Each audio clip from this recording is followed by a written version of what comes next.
Hello बच्चों, क्या हालचाल हैं आप लोगों के। उम्मीद करता हूं कि सब बहुत अच्छे से होंगे, बहुत मजे से पढ़ाई कर रहे होंगे। तो बच्चों, आज हम इस लेक्चर में बात करने वाले हैं आपके अंतिम चैप्टर की, लास्ट चैप्टर की प्रश्नावली 13.2। प्रायिकता चैप्टर चल रहा है, लास्ट चैप्टर। इसके बाद सिलेबस आपका कवर हो जाएगा एनसीईआरटी से। और इसके बाद क्या करने वाले हैं हम लोग, जो लगातार देखने वाले बच्चे उनको पता है सबको कि हम लोग फिर कुछ सटीक प्रश्नों का अभ्यास करेंगे, यानी कि फाइनल टेस्ट देंगे। आपकी बोर्ड की परीक्षा के लिए जो उपयोगी प्रश्न है उसके लिए हम लोग तैयारी कराएंगे आपको, ये सिलेबस खत्म होने के बाद। सभी क्वेश्चंस पे काम चल रहा है मेरे द्वारा। मैं बहुत सारे क्वेश्चंस को इकट्ठा कर रहा हूँ, और ऐसे क्वेश्चन जो आपकी बोर्ड की परीक्षा के लिहाज से बहुत इंपॉर्टेंट है। तो इस तरीके के प्रश्नों का संग्रह मैंने हर एक चैप्टर का कर लिया है, काफ़ी सारे क्वेश्चंस लिख लिए हैं। सारे क्वेश्चंस पीडीएफ के माध्यम से आपको मिल जाएंगे, ठीक है ना। और उन क्वेश्चंस का सॉल्यूशन आपको लेक्चर के माध्यम से मिलेगा फिर, ठीक है। तो टेंशन ना लो, आपके लिए पूरी तैयारी कर ली गई है। आपको जल्दी ही फाइनल टच लेक्चर्स मिलने शुरू हो जाएंगे।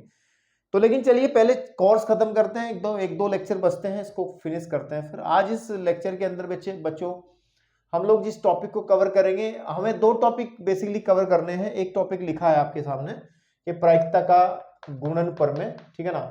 क्या होता है गुणन प्रमेय, कुछ लोग कहते हैं, कुछ लोग गुणन नियम कहते हैं, ठीक है।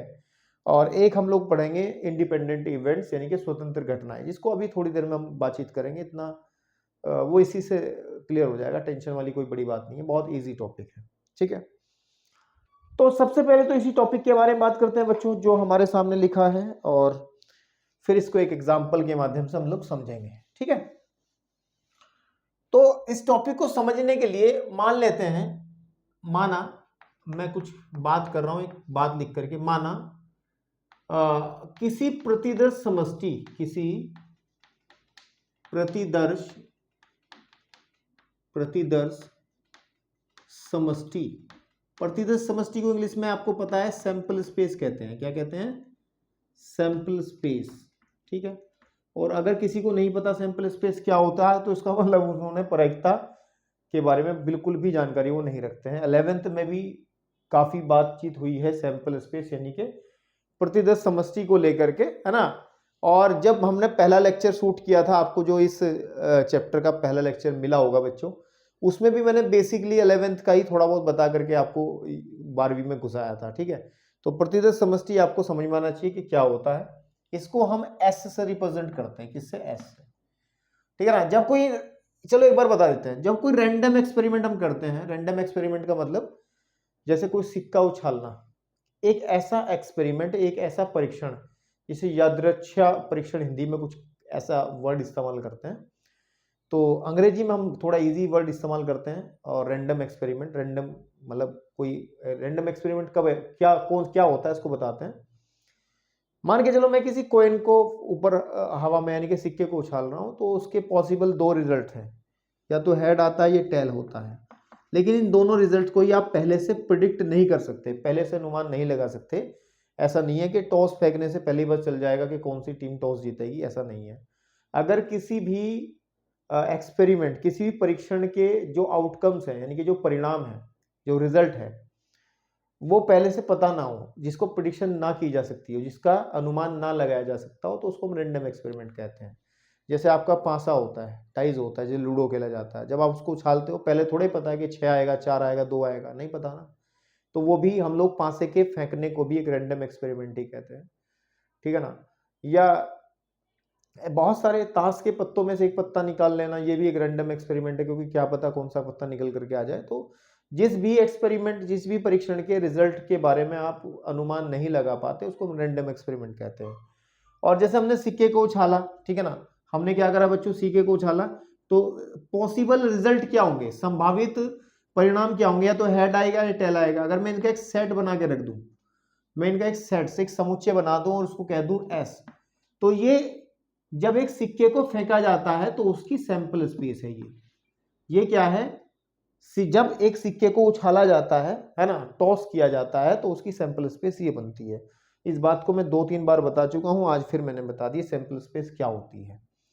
तो हमने क्या करा कि माना किसी प्रतिदर्श समष्टि एस की दो घटनाएं ले लेते हैं, दो घटनाएं, दो घटनाएं हमने लिया। घटनाएं क्या होती है? सैंपल स्पेस के उपसमुच्चय होता है। दो घटनाएं ई तथा एफ है। ई तथा क्या है बच्चों? ई तथा एफ है। बिल्कुल ठीक बात है। दो घटनाएं ई तथा एफ है। ठीक है, आपके समझ में आ रहा है? अगर हम ये चाहते हैं, ठीक है ना, इस बात को थोड़ा सा गौर से समझेंगे। जो बात मैं आपको बताना चाह रहा हूं, अब तक जो बातें बताई हैं वो पुरानी बातें बताई हैं, लेकिन अब जो मैं बात करने जा रहा हूं उसको बहुत ध्यान से सुनेंगे। घटना ए, सॉरी घटना ई तथा लगा लो या और लगा लो, घटना ई और घटना एफ के घटित होने की प्रायिकता, घटित होने की जो बच्चों प्रायिकता होगी, प्रोबेबिलिटी होगी, उसको कैसे लिखेंगे इस बात को समझ लो। घटना ई और घटना एफ को घटित, जब ये घटना घटित होती है, मान के चलो पहले ई घटना घटित हुई, उसके बाद फिर एफ घटना घटित हुई, तो हम लोग उसको कैसे लिखते हैं? उसको लिखते हैं probability of E intersection of F. इस बात को ध्यान से रखें। अगर घटनाओं के बीच में और शब्द आ रहा है ना, तो याद रखना है कि इंटरसेक्शन ही आएगा। मतलब अगर हमारे पास में एक इवेंट ई है, एक इवेंट एफ है, और ई एंड एफ के, या हिंदी में लिखे ई और एफ के घटित होने की प्रायिकता निकालनी है, तो इस और की जगह आप हमेशा अगर कहीं और लिखा होगा या फिर तथा लिखा हो, दोनों शब्दों का अर्थ एक ही है, और लिखा हो या तथा लिखा हो, तो उसका मतलब आप लोग हमेशा बच्चों समझना कि इंटरसेक्शन से है। किससे है? इंटरसेक्शन। और इंटरसेक्शन क्या है इस बारे में मैं चर्चा बिल्कुल नहीं करूंगा। 11th में आपको बहुत अच्छे समझाया था कि इंटरसेक्शन का मतलब क्या होता है, कॉमन जो दोनों इवेंट्स में है। और बच्चों इसको हम थोड़ा सा, इसको पढ़ा क्या जाता है कि घटना ई और एफ के घटित होने की प्रायिकता, क्या कहा जाएगा इसको? घटना ई और एफ के घटित होने की प्रायिकता, जो मैंने लिख भी दिया है। लिखने की दृष्टि से इसको थोड़ा और शॉर्ट फॉर्म में लिखते हैं ई एफ, मतलब इनके बीच में कोई भी हम लोग चिन्ह नहीं लगाते, इंटरसेक्शन वाला चिन्ह हटा सकते हैं। तो अगर कहीं पे लिखा हो probability of E intersection F या प्रोबेबिलिटी ऑफ ई एफ, तो दीज आर सेम, ये दोनों एक ही बात है, अलग बात नहीं है, बिल्कुल सेम बात है बच्चों। क्लियर है? इसी के बारे में हमें पढ़ना है, बहुत इजीली इसको समझेंगे हम। ठीक है, तो हम रिजल्ट क्या पढ़ेंगे? हम देखो रिजल्ट क्या पढ़ेंगे कि probability of E intersection F, इसको मैं क्या जा रहा हूं कि घटना ई और एफ के घटित होने की जो प्रायिकता होगी वो बराबर होगी प्रोबेबिलिटी ऑफ इवेंट ई, यानी कि घटना ई के घटित होने की प्रायिकता इनटू, इस बात को समझेंगे जो आपके सामने आने वाला है। यहां पे गुणा का चिन्ह है, गुणा का चिन्ह को चाहे तो आप गुणा का चिन्ह दर्शा दो या यहाँ डॉट लगा दो, तब भी आपको समझ जाएंगे लोग कि हाँ ये गुणा ही है। तो probability of event E intersection F, या अगर हम इसको भाषा के रूप में कहें, घटना ई और एफ के घटित होने की जो प्रायिकता होगी बच्चों, वो बराबर होगी, ये एक फॉर्मूला तैयार हो रहा है आपके सामने कि घटना ई के घटित होने की प्रायिकता इनटू घटना एफ के घटित होने की प्रायिकता। लेकिन जब घटना हमें पता है कि ई पहले घटित हो चुकी, तो अपन ई ले लेंगे, हम जैसे पहली एक्सरसाइज में हमने लिया था। नहीं समझे? घटना ई और एफ के घटित होने की प्रायिकता होगी बराबर किसके? कि ई के घटित होने की प्रायिकता इनटू घटना एफ के घटित होने की प्रायिकता, जबकि ये ज्ञात है, जबकि ये पता है, ये कंडीशनल, ये प्रतिबंध, सप्रतिबंध प्रायिकता वाला हिस्सा जो हमने 13.1 में करके आए हैं, वो वाला हिस्सा है ये। ठीक है ना? तो आप देखोगे कि घटना एफ की प्रायिकता जब ई घटना पहले से घटित हो चुकी है, तो आप इस फॉर्मूले से निकाल सकते हो ई इंटरसेक्शन एफ, यानी कि दोनों घटनाओं के, है ना, दोनों घटनाओं के एक के बाद या फिर एक साथ घटित होने की प्रायिकता को। ठीक है ना? इतनी बात आपको क्लियर होगी। आप कहोगे सर ये फॉर्मूला तो अगर थोड़ा सा इधर उधर कर हमने पहले पढ़ लिया है कि प्रोबेबिलिटी ऑफ, हमने यही तो फॉर्मूला पढ़ा था कि घटना एफ की प्रोबेबिलिटी, घटना एफ की प्रायिकता जब घटना ई पहले से पता हो कि हो चुकी है, बराबर होता है probability of E intersection F upon probability of E. यही तो था। भैया ये फॉर्मूला जो आया है ना, ये जो हमने पहली एक्सरसाइज में यूज किया है 13.1 में यूज करा है, इसको यूज कहाँ किया है 13.1 में। बेसिकली वो फॉर्मूला यहीं से आया और इसी को हम लोग कहते हैं प्रायिकता का गुणन प्रमेय। इसको क्या कहते हैं बच्चों, प्रायिकता का गुणन प्रमेय। अभी नहीं समझ में आ रहा होगा, एक एग्जाम्पल उठाएंगे उससे बात करेंगे और समझ में तुरंत लाएंगे इसको बहुत इजीली। इसी एक एग्जाम्पल से सारी बात खुल जाएगी आपके सामने। एक एग्जाम्पल मैं आपके सामने लिखता हूं पहले, ठीक है ना। एक एग्जाम्पल मैं सबसे पहले आपके सामने लिखता हूं और इधर लिख लेता हूं।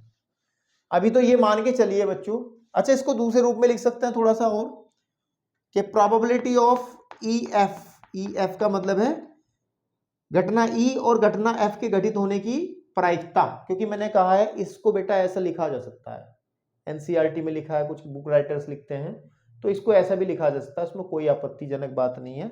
बराबर होगी probability of E into probability of F, और ये इसको ऐसे लिखा जा सकता है। हमने पिछली एक्सरसाइज में सीखा है, पिछली एक्सरसाइज के सॉल्यूशन में भी, और हमने ये सब बातें आपको बता के चले। दोनों फॉर्मूले एक ही हैं, कोई बड़ी बात नहीं है। तो एक उदाहरण है आपके सामने बच्चों, उदाहरण नंबर, अगर हम तो थोड़ा सा ध्यान आपका ध्यान लेके चलें, उदाहरण नंबर 8 पे आपका ध्यान लेके चलता हूं आपकी एनसीईआरटी की किताब से। और इस उदाहरण नंबर 8 से बच्चों मैं आपको सारी बात क्लियर कर दूंगा, कोई बचेगी नहीं। ये जो हम पढ़ रहे हैं प्रायिकता का गुणन प्रमेय, यही गुणन प्रमेय है, ठीक है ना, यही गुणन प्रमेय है आपके सामने, और इसी को हम लोग अच्छे से समझेंगे एग्जाम्पल नंबर 8 से। तो मैं थोड़ा समय लेना चाहूंगा आपका। समय क्या, आपको तो एकदम से लेक्चर मिलेगा, मैं लिख लेता हूँ, वीडियो को पॉज कर देता हूँ यही थोड़ी देर के लिए। चलिए मैंने एग्जाम्पल 8 से बातचीत करते हैं और इस रिजल्ट को आपको समझाते हैं, ध्यान से देखना क्या कह रहा है बच्चों। रिजल्ट ध्यान से देखिएगा, रिजल्ट नहीं एग्जाम्पल से बात करते हैं। कह रहा है एक कलश में 10 काली, ठीक है ना, एक कलश है हमारे पास में जिसके अंदर 10 काली और 5 सफेद गेंद हैं, ठीक है ना। मान के चलो एक कलश हमारे पास, कलश की रचना मान के चलो ऐसा कलश है, कलश तो ऐसा ही होता ना। इस कलश के अंदर बच्चों 10 तो काली हैं, 10 गेंदें कैसी हैं, ब्लैक, तो मैं बी से ब्लैक लिख रहा हूं, है ना, ब्लैक, बी फॉर ब्लैक, है ना। 10 तो ब्लैक बॉल्स हैं और बेटे 5 जो हैं वो वाइट बॉल्स हैं, सफेद बॉल्स हैं। आप लोग इतनी अंग्रेजी जानते हैं ना, वाइट सफेद ब्लैक काली, है ना। तो उसने कहा है कि इसके अंदर, इस कलश के अंदर 10 काली और 5 सफेद गेंदें हैं। इस रिजल्ट को समझने की कोशिश करेंगे इस एग्जांपल से। बहुत सरल क्वेश्चन है, कहोगे सर कक्षा 10 का सवाल है, वाकई कक्षा 10 का सवाल है, लेकिन हम लोग इसको अब थोड़ा सा अलग तरीके से सिर्फ लिखेंगे, काम वही करेंगे जो पहले किया था 10 में। लेकिन छोड़ो, 10 में नहीं पढ़ी आपने प्रायिकता, छोड़ो इस बात को भी, यहीं पे आ जाओ सीधा। अब वो क्या कह रहा है कि 2 गेंद एक के बाद एक निकाली जाती है, कि हमने क्या करा, इस कलश में से हाथ, देखना नहीं अंदर, इसमें एक हाथ डाल करके अपना, और पहले एक गेंद निकाली और फिर दूसरी गेंद, एक के बाद। उसने कहा है कि 2 गेंद एक के बाद एक निकाली जाती हैं, ठीक है, इतनी बात क्लियर है। ध्यान देने वाली बात क्या है इस क्वेश्चन के अंदर, इस एग्जांपल के अंदर पे, कि पहली गेंद दूसरे के निकालने से पहले वापस नहीं रखी जाती। इस बात को बहुत ध्यान से समझना है आपको। मतलब अगर हमने एक गेंद इसमें से निकाल ली, जो भी निकाली गेंद हमने, ब्लैक निकाली गेंद या जो भी निकली, उस गेंद को निकाल करके हम साइड में रख देंगे, और दूसरी गेंद को जब निकालेंगे तो ऐसा नहीं है कि जो निकाली गई गेंद है वो क्लच में वापस रखनी है, नहीं, हमें बिल्कुल भी रिप्लेस नहीं करनी, वो वापस नहीं रखनी है, जो निकाल ली वो निकाल ली, ठीक है। तो अब भाई साहब कह रहे हैं तो दोनों काले गेंद निकलने की क्या प्रोबेबिलिटी है, ठीक है।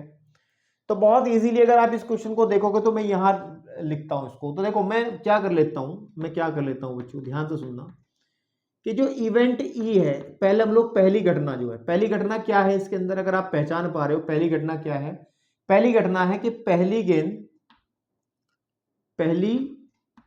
गेंद काली, है ना, ब्लैक, निकलने की घटना है, निकलना। तो जो घटना हमारी ई है, मैंने पहली घटना क्या मान ली बच्चों, पहली गेंद। भाई पहली घटना क्या होगी, जो पहली गेंद हम लोग निकालेंगे, और उसको कहा हमने ई जो है एक घटना है हमारे पास में, और जिसको हमने ऐसे डिफाइन कर लिया कि पहली गेंद काली निकले, ऐसी एक घटना है।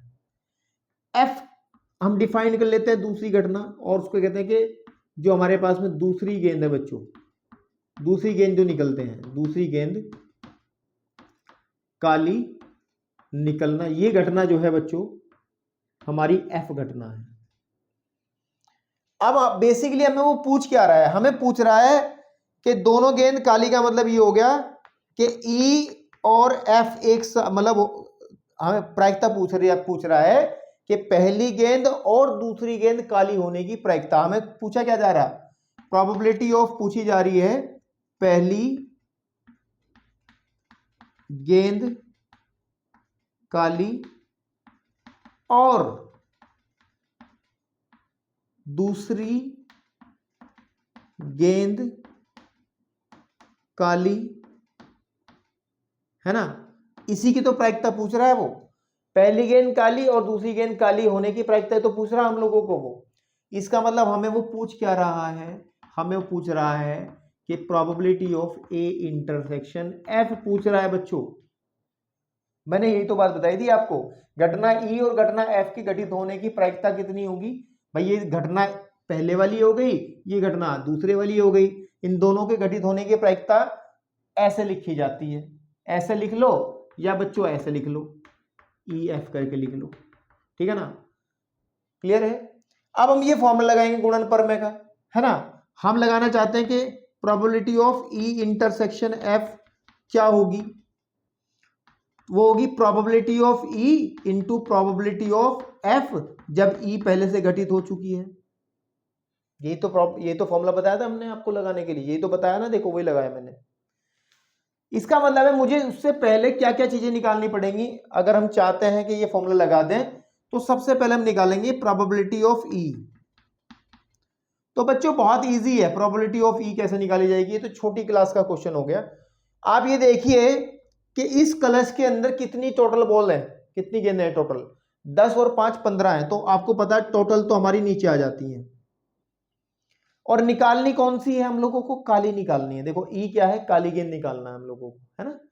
तो अगर हम लोग काली गेंद निकालेंगे तो कितनी काली गेंदें हैं, 10 हैं, यानी कि इसके अनुकूल जो गेंदें हैं जो निकलने की संभावना वो 10 गेंदें ऐसी हैं जिनमें से एक गेंद निकलेगी बाहर।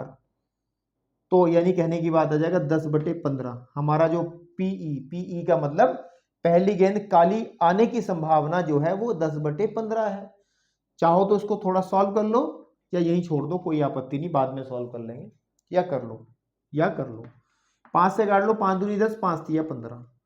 तो हमारे पास में सीधी सीधी बात ये हो गई, है ना, ये बात हो गई, दिस इंप्लाइज कि हमारा जो प्रोबेबिलिटी ऑफ इवेंट ई है बच्चों वो हमारा 2/3 आ जाएगा।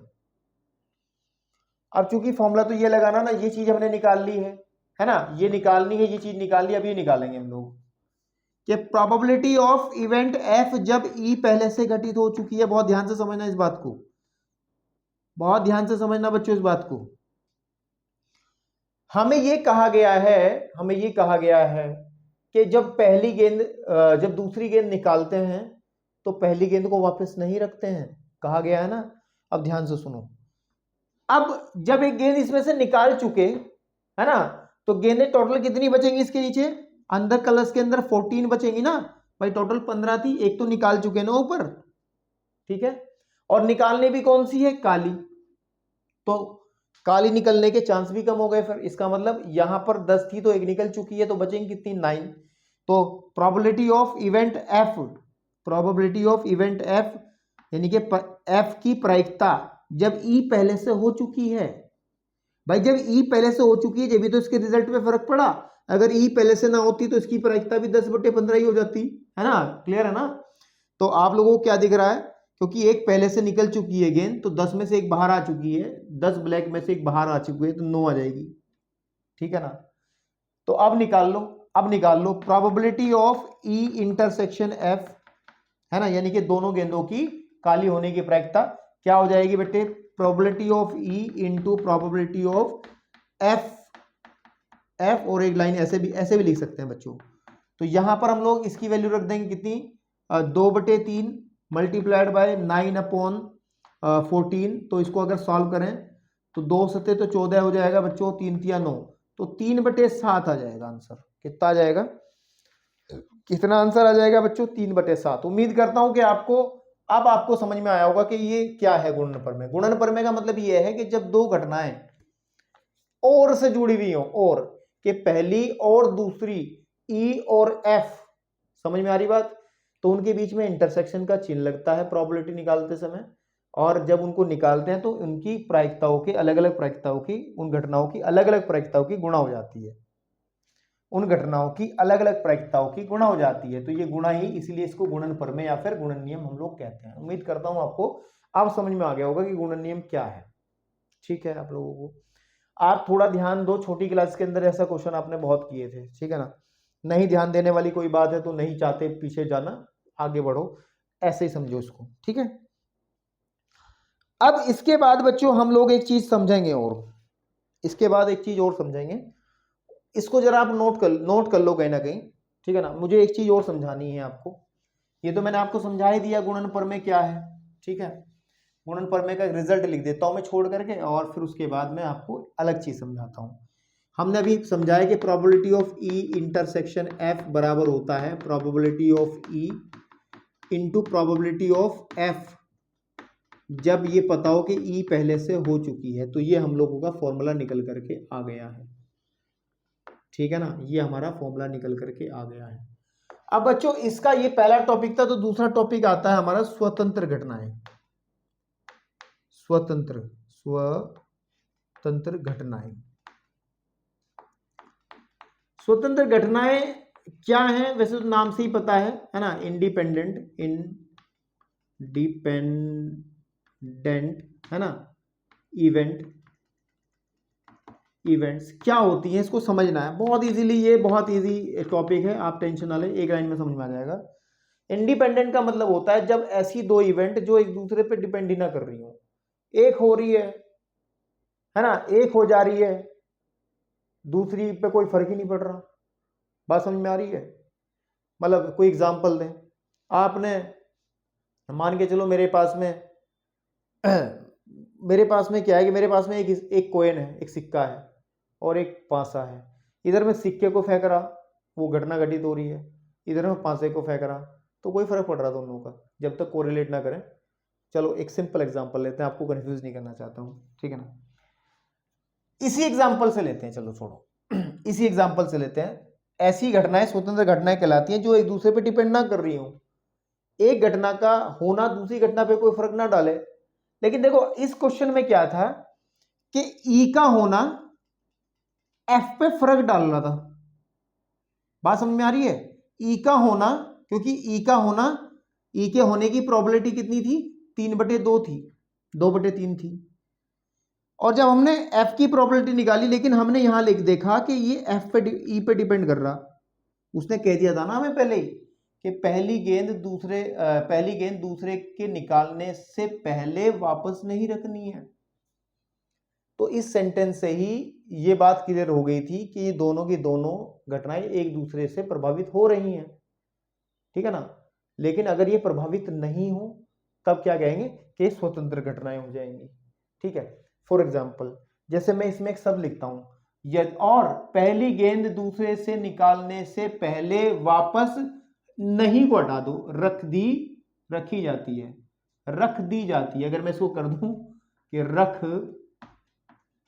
रख दी जाती है, तो इस क्वेश्चन पे क्या फर्क पड़ेगा भाई? इस क्वेश्चन पे क्या फर्क पड़ने वाला, देखो ध्यान से सुनना मेरी बात। ये पहली लाइन सेम रहेगी, सब सेम रहेगा। प्रोबेबिलिटी ऑफ इवेंट ई सही रहेगा कि 10/15 ही रहेगी? बिल्कुल सही रहेगा। बात समझ रहे हो कि यही इसी तरीके से लिख रहेगी। लेकिन यहां ध्यान से देखो कि प्रोबेबिलिटी ऑफ प्रायिकता एफ की, घटना एफ की जो प्रायिकता होगी जब ई पहले से घटित हो चुकी हो। लेकिन क्या फर्क पड़ रहा? कुछ भी फर्क नहीं पड़ रहा, क्योंकि हमने क्या करा, जो गेंद निकाली ऊपर वो वापस फिर रख दी। 10 की 10 काली गेंदें जो की तू रही, और टोटल कलश के अंदर 15 की 15 गेंदें जो की तू रही। तो जब बच्चों हम एफ अपॉन ई निकालेंगे, बेसिकली वो भी कितना ही आएगा, वो भी 10/15 ही आएगा, क्योंकि हमने तो गेंद वापस रख दी ना, वो जो हमने निकाली थी। फिर इसका मतलब ई के होने से एफ पे कोई प्रभाव पड़ ही नहीं रहा है ना। इसका मतलब क्या है कि ई के होने से एफ पे कोई प्रभाव पड़ ही नहीं रहा है भाई, प्रायिकता चेंज ही नहीं हो रही है। इसका मतलब हम इसको फिर ई को, इसको क्यों अपने नीचे लेके चले, क्यों इसको साथ में लेके चले, खाली प्रोबेबिलिटी ऑफ एफ ही लिख दें इसको, तो आ जाएगी हमारे पास में कितनी, 10/15। और इसका मतलब ये भी हमारे पास में 2/3 हो जाएगी। और यहाँ पे जब इसको कैलकुलेट करेंगे हम फिर दोबारा से, ये किसका केस है बच्चों? स्वतंत्र घटनाओं का केस है। तब हम लोग कहेंगे कि प्रोबेबिलिटी ऑफ ई और ए के होने की जो घटना है वो बराबर होगी probability of E into probability of F. ठीक है बच्चों, तो ये हमारे पास में आ जाएगा, इससे रिजल्ट हम निकाल देंगे, डायरेक्ट गुणा कर देंगे, 4/9 आंसर आ जाएगा। लेकिन देखो ये फर्क कहाँ पड़ा? ये फर्क यहाँ पड़ा जब मैंने इसको यहाँ पे चेंज करा था।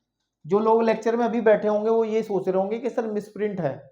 नहीं मिस्टर प्रिंट, ये मिसप्रिंट नहीं है बच्चों, ये मैंने भी चेंज करा क्योंकि मुझे समझाना था आपको क्या, स्वतंत्र घटनाएं। तो आपको ये समझना पड़ेगी बात कि यदि probability of E intersection F बराबर हो जाए probability of E into probability of F, मतलब क्या है कि एफ जो है बिल्कुल डिपेंड नहीं कर रही है ई के होने पर, तब इस केस के अंदर है ना, तब हम ये कहते हैं तब ई तथा एफ स्वतंत्र घटनाएं हैं, स्वतंत्र इंडिपेंडेंट इवेंट्स हैं, स्वतंत्र घटनाएं हैं। तो स्वतंत्र घटनाओं का ये रिजल्ट आपको याद रखना, क्योंकि एक्सरसाइज में खूब क्वेश्चन, जम के क्वेश्चन है इस पे, इस रिजल्ट पे और इस रिजल्ट में अंतर समझ रहे हो ना? इसमें क्या था कि एफ डिपेंड कर रहा था ई पर, लेकिन यहाँ पर एफ ई पर डिपेंड नहीं कर रहा है, जैसे मैंने एग्जांपल लेके आपको समझा दिया। उम्मीद करता हूँ आपको थोड़ा सा तो क्लियर हो ही गया होगा। ठीक है बच्चों, ठीक है प्यारे बच्चों, ठीक है। अब एक चीज और सुनो, ये हमने टॉपिक क्लियर कर दिया है, इस पे एक एग्जांपल भी कर दिया, चाहे इसको दोबारा से लिख करके आप नोट कर लेना। एग्जांपल नंबर 8 छोड़ो, इसको 8 का बी पार्ट कह लो, वो ए पार्ट कह लो जो अभी लिखा था हमने, जिसमें ये वापस रखी नहीं जाती थी, और इसको हमने कह दिया बी पार्ट है। ठीक है, चलिए अब ये हमने बात करी है बच्चों, जब घटनाएं 2 हो, लेकिन अगर घटनाएं 2 से ज्यादा हो जाए, 3 हो जाए या इससे ज्यादा हो जाए, तो उनके लिए रिजल्ट क्या बनेंगे? उनके लिए गुणन प्रमेय का नियम क्या रहेगा, यानी कि प्रायिकता गुणन प्रमेय क्या रहेगा? तो देखो ध्यान से इस रिजल्ट को भी नोट कर लेना, फिर इस पे भी एग्जांपल करने वाले हैं हम लोग। तो यहां पे लिखते हैं, ठीक है, यहां पे लिखते हैं तीसरा टॉपिक मान लो इसको आप, कि यदि सैंपल स्पेस प्रतिदर्श समष्टि, ठीक है ना, प्रतिदर्श समष्टि एस की 3 घटनाएं, हम 3 घटनाओं की बात करते हैं, 3 घटनाएं, एक ले लिया मैंने बेटा ई, फिर ले लिया मैंने एफ, कोमा ले लिया मैंने जी तथा जी हो, तब ध्यान रखना, तब अगर मुझे प्रोबेबिलिटी निकालनी है तीनों की, किसकी, कि ई और एफ और जी, यानी कि घटना ई, घटना एफ और घटना जी के घटित होने की प्रायिकता निकालनी है, तो कैसा हम लोग इसके लिए फॉर्मूला यूज करेंगे? देखो ध्यान से समझ लो, इंडिपेंडेंट इवेंट वाला रिजल्ट आप बिल्कुल सेपरेट कर दो, अलग हो गया टॉपिक, इस टॉपिक के इससे कंफ्यूज मत होना, कनेक्शन हम ऊपर से ही रखेंगे अभी, ठीक है? ये तो बीच में घुस गया था आकर के, बेसिकली इसके बाद का टॉपिक यही है। अगर मैं क्रम बदलूं तो ये दूसरे नंबर पे आना चाहिए और ये तीसरे नंबर पे आना चाहिए, चूंकि वो एग्जाम्पल सामने लिखा हुआ था तो मैंने बीच में समझा दिया। तो बच्चों ध्यान से सुनेंगे कि ये इस टॉपिक के बाद का सीधा टॉपिक है। तो घटना ई और एफ और जी के घटित होने की प्रायिकता क्या होगी बच्चों? सबसे पहले तो घटना ई ही घटित होगी तो उसकी प्रायिकता इंटू, फिर घटना एफ की प्रायिकता जब ई पहले से ही घटित हो चुकी है, ऐसे तो लिखा जाएगा भाई, घटना ई घटित होने की प्रायिकता इंटू गुणा का चिन्ह, घटना एफ के घटित होने की प्रायिकता, समझ में आ रही बात, जब ई पहले से घटित हो चुकी है, फिर इंटू प्रोबेबिलिटी किसकी, घटना जी के घटित होने की प्रायिकता। लेकिन आपको पता है ई और एफ पहले से हो चुकी है, ई और एफ को कैसे लिखेंगे? ई और एफ, प्रोबेबिलिटी ऑफ ई और एफ को कैसे लिखते हैं? ई और एफ को कैसे लिखते हैं? Probability of E intersection F लिखते हैं। तो यहां लिखेंगे बच्चों प्रोबेबिलिटी ऑफ, तो लग गया ना, ई इंटरसेक्शन एफ। इसका मतलब समझ में आ रहा है आप लोगों को? इसका मतलब है कि घटना जी के घटित होने की प्रायिकता कितनी होगी आपके पास में? घटना जी के घटित होने की प्रायिकता जब घटना ई और एफ पहले से ही घटित हो चुकी है, ठीक है ना। तो इस रिजल्ट को थोड़ा और अच्छे से देना चाहें तो आप इसको ऐसे लिख सकते हैं, probability of E F G, मतलब इंटरसेक्शन का निशान हटा सकते हैं, कोई दिक्कत नहीं है, बराबर होगा probability of E into probability of, इसको भी लिख सकते हैं E F, sorry F E into probability of what, probability of G, और यहां पर स्लैश लगा दो बीच में और यहां पे लिख दो ई एफ। क्या ये फ्रेम में आ भी रहा नहीं जो मैं लिख रहा हूं नीचे की तरफ? इस पे भी एक एग्जांपल अभी हम करने वाले हैं, है ना, इस पे एक एग्जांपल हम लोग करने वाले हैं। तो मैं जरा कैमरे में चेक कर लूं कि नीचे जो लिखी हुई बात है वो फ्रेम में आई नहीं आई, बिल्कुल सही आई है। तो मैंने क्रम बदल दिया, आप लोग नोट करने में थोड़ा ध्यान दें नोट्स में, कि इसको पहले नंबर पे, इसको दूसरे पे, ये लास्ट में तीसरा मजबूरी में था, मुझे पहले बताना पड़ा। एक एग्जाम्पल नंबर 9 है जो कि हमारे इस टॉपिक को भी क्लियर कर देगा जो नीचे हमने दूसरे नंबर पर डिस्कस किया है। एग्जाम्पल नंबर 9 आपकी एनसीईआरटी से, मैं एक बार यहां राइट डाउन कर देता हूं फिर आपको समझाता हूं। उदाहरण नंबर 9 की मैं आपके सामने बात कर रहा हूं बच्चों, ठीक है ना। जरा मुझे 1 मिनट का समय दीजिए, मैं लिख देता हूं फिर आपके सामने उपस्थित होता हूं। चलो बच्चों, अब हम बात करते हैं इस एग्जाम्पल से, समझते हैं जो नीचे 3 घटनाओं के लिए हमने एक फॉर्मूला बनाया है। कोई फॉर्मूला नहीं है वैसे, इसी का विस्तृत रूप है ना भाई, जिसको ये समझ में आ गया उसको ये भी समझ में आ जाएगा, ऐसी कोई बड़ी बात नहीं है। तो एक क्वेश्चन दिया गया है कि 52 ताश के पत्ते, बहुत से बच्चे पत्तों को बहुत बुरा मानते हैं, है ना, ताश के पत्तों को लेकर के अगर कोई बात हो तो बुरा क्या, गांव देहात में तो ये किसी बच्चे के हाथ में दिख भी जाएंगे पत्ते तो लगेगा कि बस बच्चा खराब हो चुका है, जबकि इसे उनको ये नहीं पता है कि प्रोबेबिलिटी के अंदर, प्रायिकता के अंदर हमें पत्ते देखने पड़ेंगे। तो बच्चों पत्ते जो हैं 52 ताश के पत्ते सबने देखे होंगे, लेकिन बहुत लोगों की जानकारी नहीं होगी। तो उसके अंदर अलग अलग कैटेगरी के कुछ पत्ते होते हैं। कक्षा 11 के लेक्चर के अंदर मैंने 52 ताश के पत्तों को बिल्कुल अच्छे से समझाया था, ठीक है ना। तो अभी जो चीज़ ज़रूरत है उसके हिसाब से मैं बात बता दूंगा। बाकी अगर किसी पत्ते खेलने वाले आदमी से ज़्यादा बातचीत कर लेना कि कितने इसमें बादशाह, कितनी रानी, कितने इक्के, कितने काले रंग के, कितने लाल रंग के, कितने पान, कितने हुक्म, ठीक है ना, ये क्या क्या होते हैं इस बारे में जानकारी आपको मिल जाएगी। टोटल 52 ताश के पत्ते होते हैं, ठीक है। तो अभी तो हमें ये कहा गया है 52 ताश के पत्तों की अच्छी तरह फेंटी गई, मतलब एक नई गट्टी लाए उसको अच्छे से फेंटने का मतलब है कि मिला दिया गया है, सारे पत्ते आपस में मिला दिए गए बहुत अच्छे से, मतलब उनका क्रम ये ना पता हो कि कौन से नंबर पे कौन सा पत्ता लगा है। अच्छी तरह फेंटी गई गड्डी में से एक के बाद एक 3 पत्ते बिना विस्थापित किए निकाले जाते हैं। हमारे पास सपोज कर लो कि ये ताश की हमारी गट्टी है, ठीक है ना, ये है, इससे 3 पत्ते निकालते हैं पहली बारी में। इसमें टोटल पत्ते कितने हैं बच्चे? 52 पत्ते हैं। एक पत्ता निकालेंगे, दूसरा पत्ता निकालेंगे, फिर तीसरा पत्ता निकालेंगे। लेकिन शर्त यह है कि अगर एक पत्ता निकाल लिया है तो उसको निकाल के साइड में रख लेना, वापिस इसमें गट्टी में नहीं मिलाना है। तो इसका मतलब है बिना प्रतिस्थापित किए, ठीक है। ओके, इतनी बात समझ में आ गई। वो कह रहा पहले 2 पत्तों के बादशाह और तीसरे पत्ते का इक्का होने की क्या प्रायिकता है।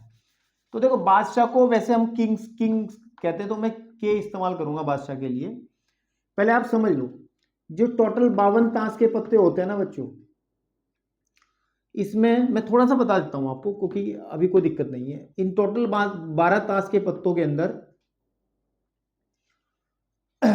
13 टाइप के पत्ते होते हैं। जैसे पहला इक्का होता है, फिर दुग्गी होती है, तिग्गी, चौगी, पंजी, छक्की, सत्ती, अट्ठी, नौगी, फिर दस्सी, फिर आएगा आपका गुलाम, जिसको हम लिखते हैं किससे बच्चे? जे से, है ना, ये होता है गुलाम, जे, ठीक है ना। फिर उसके बाद में आती है, गुलाम के बाद आती है रानी, जिसको हम क्यू से लिखते हैं। और सबसे लास्ट में सबसे बड़ा पत्ता माना जाता है किंग का, जिसमें हम राजा कहते हैं। ये सारे पत्ते 4-4 होते हैं, 4 ही इक्के होते हैं, 4 ही दुग्गी होती हैं, 4 ही आपकी तिग्गी, ये सब 4-4 पत्ते होते हैं। इनकी सबकी कितनी क्वांटिटी होती है? 4-4। अब आप काउंट करोगे तो 13 पत्ते हैं, है ना, 13 पत्ते हैं ना, 1 2 3 4 5 6 7 8 9 10 11 12 13, और 4-4 पत्ते सबके हैं, तो 13 चौक 52, इसलिए 52 पत्ते ये हो जाते हैं। इनमें और भी कैटेगरी होती हैं, ठीक है ना। इनमें और भी कैटेगरी होती है, उस कैटेगरी को अभी नहीं समझाएंगे, वो मैं समझा चुका हूं पहले ही। अभी जिसकी जरूरत है उतनी देख लो। तो मतलब यहां से आपको क्लियर समझ में आ गया, क्योंकि इसमें इक्के की आवश्यकता है, तो इक्के भी कितने होते हैं, 4 होते हैं। इसमें बादशाह की जरूरत है तो बादशाह भी इसमें 4 होते हैं, इक्के भी 4 और बादशाह भी 4। ठीक है, समझ में आया आप लोगों को। अब चलते हैं, देखो अब चलते हैं। उसने कहा कि 3 पत्ते एक एक करके निकालने हैं। तो मैं पहली घटना को के से कहता हूं, पहली घटना के है, क्या है, के है। और इस घटना को क्या कहेंगे कि पहला पत्ता क्या निकले, पहला पत्ता किंग, यानी कि बादशाह लिखा होगा इसके अंदर। पहला पत्ता बादशाह को किंग ही तो कहते हैं, बादशाह होना। मैंने ये जो के कहा है, मैंने ये घटना कहा है कि के एक घटना है। कौन सी घटना है, जब पहला पत्ता बादशाह निकलता है। ठीक, और के ही दूसरी घटना हम लोग ले लेते हैं, क्योंकि सेम घटना होगी ना। जब दूसरा पत्ता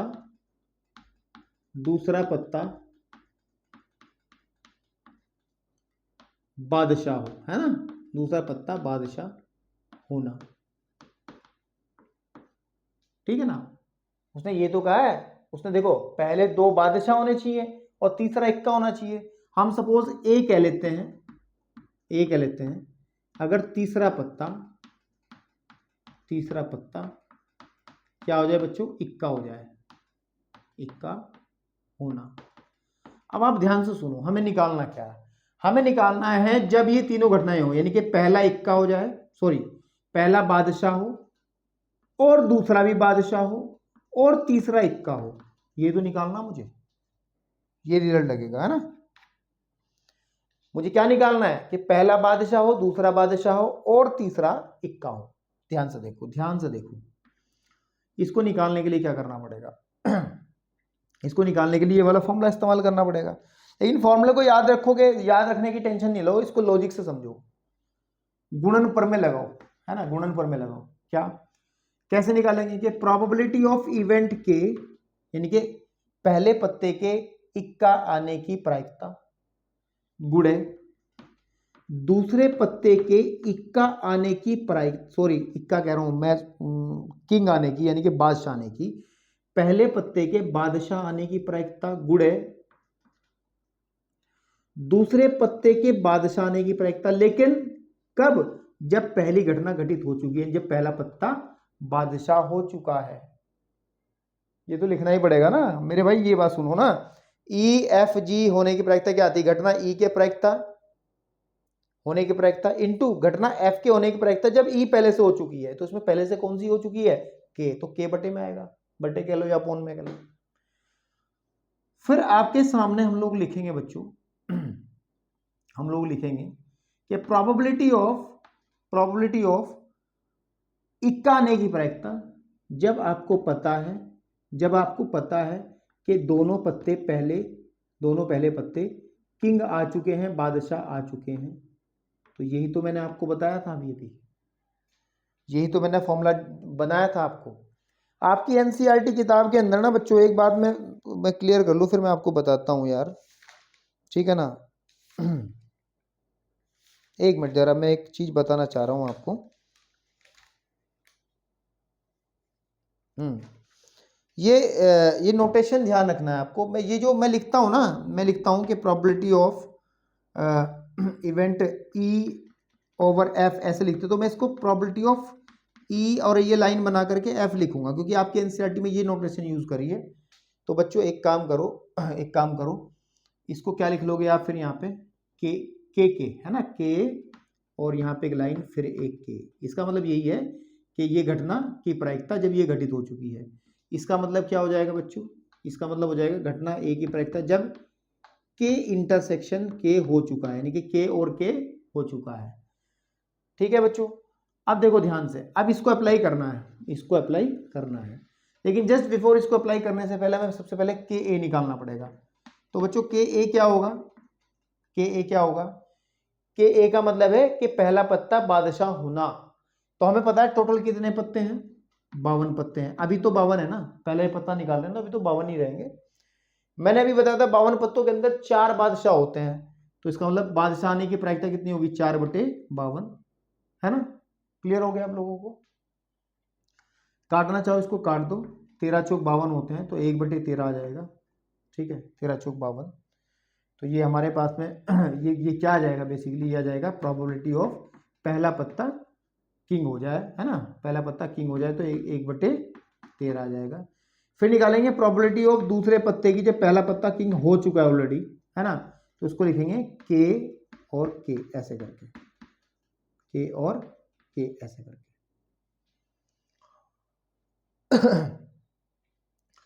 तो अब ध्यान से सुनो मेरी बात, उसने कहा है कि पत्ता प्रतिस्थापित नहीं करना है, तो जो पत्ता निकल गया वो तो निकल गया ना। टोटल पत्ते कितने थे, 52 थे, तो 52 में से रह जाएंगे 51। चूंकि एक किंग पहले निकल चुका है तो किंग कितने बचेंगे 52 के अंदर, 4 में से एक निकल गया तो 3 बचेंगे, ठीक है। और आपको पता है 17 × 51, ठीक है, तो 3 कम 3 और 17, यह आ जाएगा 1/17। इसका मतलब दिस इंप्लाइज पी के कितना आ जाएगा, 1/17 आ जाएगा, ठीक है। अब बच्चों हमें निकालना है ये वाला लास्ट वाला पोर्शन, है ना, कि प्रोबेबिलिटी ऑफ इक्का आने की प्रायिकता जब आपके पहले दो जो हैं किंग आ चुके हैं। इसको भी हम के लिख सकते हैं, खाली के लिख सकते हैं, कोई दिक्कत थोड़ा, ये इसको भी हम क्या लिख सकते हैं, इनके बीच में लाइन नहीं बनेगी। के का मतलब आप समझते हो ना, के का मतलब है, के का मतलब है के इंटरसेक्शन के, और के और इसके बीच में लाइन आ गई, इसका मतलब है के ये इसका मतलब ये हो जाएगा, ठीक है ना। थोड़ा नोटेशन पे ध्यान रखना आप लोग, ठीक है, ओके, क्लियर है। तो चलिए अब हम लोग निकाल लेंगे इसको। अब ध्यान से सुनो, ध्यान से सुनो, ऊपर हमने क्या निकाले बच्चों, ऊपर हमने क्या निकाले हैं, इक्के निकाले हैं ना, ऊपर हमने सॉरी किंग निकाले हैं ना, बादशाह निकाले हैं ना। तो मैंने अभी अभी कहा था कि 12 ताश के पत्तों के अंदर 4 बादशाह होते हैं, 4 ही इक्के होते हैं। तो जब हम निकालेंगे, लेकिन हमने ऊपर 2 पत्ते निकाल लिए हैं, तो 52 में से 2 निकालेंगे, नीचे बटे में आ जाएगा 50, क्योंकि 2 निकल चुके हैं ना 52 में से। और चूंकि ऊपर तो हमने बादशाह निकाले, इक्का थोड़ा निकाला, इक्के कितने होते हैं, 4 होते हैं, तो इक्के होते हैं 4, तो 4/50, इसकी प्रायिकता आ जाएगी 4/50। तो अब आपको क्या करना है बच्चों, इसके अंदर सीधा वैल्यू रख देना कि प्रोबेबिलिटी ऑफ के, इसको मैं शॉर्टकट में लिख दे रहा हूं, है ना, बराबर पी के कितना है बच्चों, 1/13 मल्टीप्लाइड बाय 1/17 मल्टीप्लाइड बाय 4/50। तो इसको आप लोग मल्टीप्लाई कर दोगे और आंसर आपका बिल्कुल तैयार रहेगा, ठीक है ना। उम्मीद करता हूँ समझ में आ गया होगा। फटाफट से इसको नोट करो। आप कुछ एग्जाम्पल्स हम लोग करते हैं, कुछ एग्जाम्पल्स हम लोग करते हैं और इजीली। इसके बाद का टॉपिक स्वतंत्र घटनाओं का है, तो ये मैं आपको समझा चुका हूं, ठीक है। स्वतंत्र घटनाओं के लिए एक बात और ध्यान रखें, एक इसके साथ साथ यही नोट लिखते चलें कि इसके अलावा इसमें एक नोट और लिखते चलें कि प्रोबेबिलिटी ऑफ इवेंट एफ जब ई पहले से हो चुकी हो, है ना, प्रोबेबिलिटी ऑफ एफ जब इवेंट ई पहले से हो चुकी हो तो हमेशा प्रोबेबिलिटी ऑफ एफ ही होगी। क्यों, क्योंकि ई पे कोई डिपेंडेंसी है नहीं, क्योंकि ई और एफ स्वतंत्र घटनाएं हैं। क्योंकि ई और एफ क्या है बच्चों, स्वतंत्र घटनाएं। ऐसे ही जो प्रोबेबिलिटी ऑफ ई होगी, और अगर एफ पहले से हो चुकी है तो इसका मतलब ही प्रोबेबिलिटी ऑफ ई ही होगा, क्योंकि इसके एफ के होने से कोई प्रभाव ई पर नहीं पड़ रहा है। तो इन दो बातों को इसके साथ साथ नोट कर लेना, ठीक है ना, इन दो बातों को, ठीक है। चलिए चलें, और एक रिजल्ट हमने बताई दिया, इसका खूब इस्तेमाल हम लोग करेंगे अब क्वेश्चंस के अंदर। और अभी हमारे सामने इसी पे एक क्वेश्चन आने वाला है, आप लोग फटाफट से बच्चों नोट करो, मैं आपके सामने लिख करके क्वेश्चन उपस्थित होता हूं, ठीक है। चलिए स्टूडेंट्स, एग्जाम्पल नंबर 10 की बात करते हैं, और ये स्वतंत्र घटनाओं को लेकर के एक एग्जाम्पल है हमारे सामने, ठीक है ना। तो अभी अभी हमने समझा है, एग्जाम्पल की बात अभी करते हैं, अभी हमने समझा है कि अगर किसी भी प्रतिदर्श समष्टि की, है ना, 2 इवेंट्स ई और एफ हों, तो ई, है ना, तो घटना ई और एफ, ये तो लिखा जाता है, और के लिए इंटरेक्शन यूज करते हैं, होने की जो प्रायिकता होती है बच्चों वो बराबर होती है कि प्रोबेबिलिटी ऑफ ई गुणे प्रोबेबिलिटी ऑफ इवेंट एफ जब ई पहले से हो चुकी है। तो ये वाला रिजल्ट जो होता है ये होता है, इसको हम कहते हैं प्रायिकता का गुणन प्रमेय, यानी कि मल्टीप्लिकेशन थ्योरम, जो भी हमने सिखाया है। लेकिन स्वतंत्र घटनाओं के लिए क्या कंडीशन होती है कि अगर ई इंटरसेक्शन एफ हो, यानी कि ई और एफ के घटित होने की प्रायिकता निकालनी है, उसके लिए, है ना, तो यहां लिखेंगे स्वतंत्र घटनाओं के लिए, स्वतंत्र तंत्र, है ना, स्वतंत्र, एक मिनट देख लें यार भाई, कंफ्यूजन हो गया मुझे तो।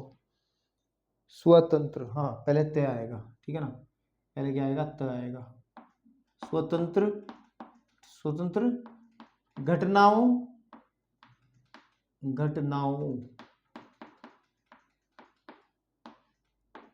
के लिए क्या होता है बच्चों, कि प्रोबेबिलिटी ऑफ एफ, जब ई पहले से हो चुकी है, बराबर प्रोबेबिलिटी ऑफ एफ ही होगी। मतलब एफ के होने से ई पर कोई, सॉरी, ई के होने से एफ पे कोई इफेक्ट नहीं पड़ रहा है। तो जब इस रूल को यूज हम लोग करेंगे इस फॉर्मूले के अंदर, तो ये फॉर्मूला हमारा इस तरीके से कन्वर्ट हो जाएगा, ई इंटरसेक्शन एफ इज इक्वल हो जाएगा probability of E into probability of F. तो अगर आपको कभी भी प्रूव करना है कि दो घटनाएं स्वतंत्र हैं, तो आपको ये रिजल्ट प्रूव करना पड़ेगा, ठीक है ना। तो अब जरा फटाफट इस एग्जांपल को समझो। वो कह रहा है एक पासे को एक बार फेंका जाता है, हमारा कोई डाइज है ना, पासा है, पासा आप समझते हो, ठीक है, उसको एक बार फेंका जाता है, और सबसे पहली घटना उसने कहा है कि पासे पर प्राप्त संख्या 3 का अपवृत्य, अपवृत्य का मतलब मल्टीपल है, तो ये पहली घटना है। इसको उसने क्या कहा, उसने इसको ई से रिप्रेजेंट करा। किससे करा बच्चों, ई से। तो एक बार लिख लेते हैं, फिर आगे बढ़ेंगे। तो हमारे पास में जब इस क्वेश्चन को सॉल्व करने वाले हैं हम लोग, तो ई इवेंट क्या है, ई घटना क्या है, ई घटना है पासे पर प्राप्त संख्या 3 का अपवृत्य, यानी कि 3 का मल्टीपल, 3 का अपवृत्य, इसको अंग्रेजी में मल्टीपल कहते हैं, मल्टीपल, ठीक है बच्चों। तो अगर इसको हम सेट के रूप में रखें तो इवेंट ई क्या आ जाएगा भाई, आपको पता है जब सिक्का पासा फेंका जाता है, तो उसकी जो सैंपल स्पेस है एस, उसके अंदर क्या क्या एलिमेंट्स आते हैं, 1 आता है, 2 आता है, 3 है, 4 है, 5 है और 6 है। इन 6 नंबरों में से कोई भी एक नंबर आता है। तो इवेंट ई के अंदर कौन कौन सी पॉसिबिलिटीज है, कौन कौन से नंबर आएंगे, 3 के जो अपवृत्य हैं, 3 के जो मल्टीपल है। एक तो अपने आप में 3 हो गया, एक हो गया 6, तो इसका मतलब 3 और 6, ई के अंदर जो एलिमेंट बनेंगे 3 और 6 बनेंगे। अब आगे बढ़ो, देखो उसने कहा है पासे पर प्राप्त संख्या सम हो तो इसको एफ कह दो। तो अगर हमारे पास में इवेंट एफ क्या है, पासे पर प्राप्त संख्या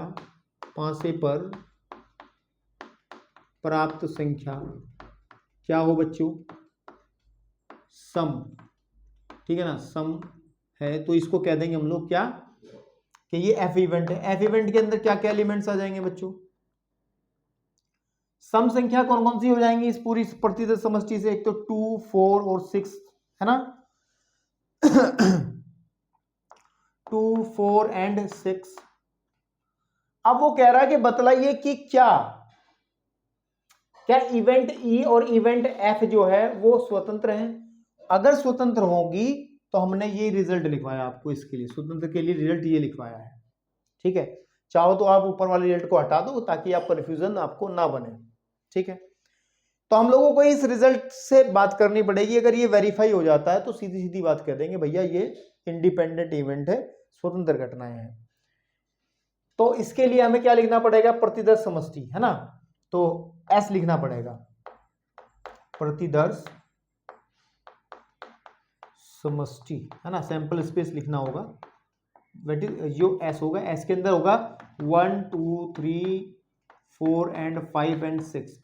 सबसे पहले हमें पता है क्या क्या चीजें चाहिए हम लोगों को हमें चाहिए ई इंटरसेक्शन एफ चाहिएगा फॉर दैट, ठीक है, ई इंटरसेक्शन एफ चाहिएगा बच्चों। और आप ध्यान से देखोगे ई इंटरसेक्शन एफ का मतलब है कि इन दोनों सेट में क्या चीज कॉमन है, और आप देखोगे तो 6 कॉमन है। तो यहां से प्रोबेबिलिटी ऑफ ई इंटरसेक्शन अगर मैं एफ निकालूं तो क्या होगी, कि number of element in A intersection F, यही तो तरीका होता था, बटे number of element in S. तो यहां से आप ध्यान दो अगर, तो number of element in S तो 6 है, and number of element in E intersection F में कितने हैं बच्चों, 1 है। तो क्लियरली आपको दिख रहा है probability of E intersection F, यानी कि ई और एफ की घटित होने की जो प्रोबेबिलिटी है 1/6 आ जाएगी। ठीक है, अब हम लोग क्या बात करेंगे बच्चों, हम लोग बात करेंगे कि प्रोबेबिलिटी ऑफ ई निकालेंगे। अब क्या निकालेंगे, प्रोबेबिलिटी ऑफ ई।